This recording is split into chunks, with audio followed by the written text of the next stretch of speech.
morning. Welcome back to Soul. Thank you so much for joining me today.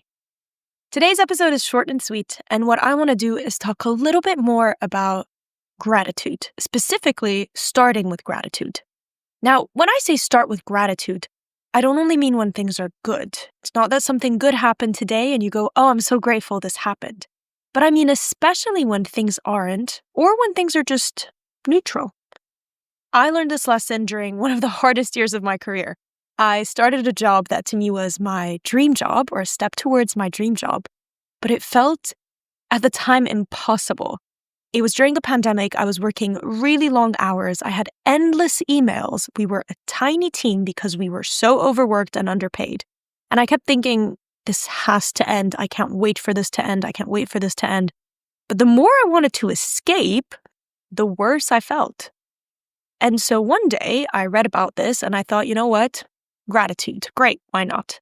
My best friend once gave me a journal and she told me, think about what it is you can use it for. Maybe it turns into a gratitude journal. And so it became my gratitude journal. And I decided to write down everything that I'm grateful for, specifically when it comes to that job. Nothing fancy, just little things. The tea that I get to drink in the morning before I start work, the calm before the storm, the colleague that stood by me until late hours just to teach me things about the job, my salary that still paid my rent, the boundaries that I had with people who were frustrating me, and my time management. And within weeks, nothing changed about the job. I was still getting thousands of emails. I was still working late hours. The pandemic I think at that point, lockdown had gotten worse. But I started to feel lighter. Not because the work changed in any way, but because my attitude towards it did. Now, gratitude doesn't actually erase stress. It won't actually change things night and day massively. But what it will do is rewire your focus. It's like it's telling your brain, hey, hello, look, there's still good here. Like you might be looking at the part of the pie that is gone, but actually it's telling you, well, look on the other side. You still have half a pie left. You could have that. And you go, well, I wanted that crunchy bit. And you go, well, there's a little bit of crunchy bit on the other side of the pie too, if you just look. So this mindset shift is absolutely gold for anyone. But of course, we have to be realistic with these expectations. It is, and I say this often, it is a privilege to be able to look on the bright side or even acknowledge the dark side for many of us. For all of us who can, it could be that you're a student drowning in assignments, or you're you're grinding in your first 9 to 5 and wondering if this is it.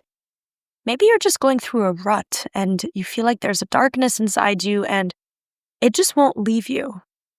Start your day with gratitude anyway. Grateful that you're learning, grateful that you're earning, grateful that you're trying. And it can be as simple as gratitude for your coffee, for a friend who reached out to you, for a sibling, for a book that had something that made you laugh. It could be a dog, whether it's your own pet or you saw a dog on the street today. It could be having windows in the house. I live in London where, believe it or not, some people don't have windows, which I did not realize. Actually, there are hotel rooms here where you don't have a window. We've got eyes for reading, ears for listening to a good playlist or your favorite music, the sense of touch while you're washing your hair, cleaning out after a long run or after a workout.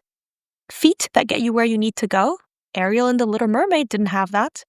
I know it sounds completely cliche, but gratitude really is a cheat code for joy, because you can't be grateful and bitter at the same time.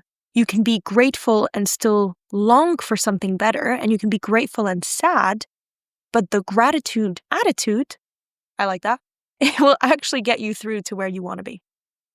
So I invite you to either write down or think about things that you're grateful for at the end of each day, right before you go to bed or in the morning, whichever one is easier for you.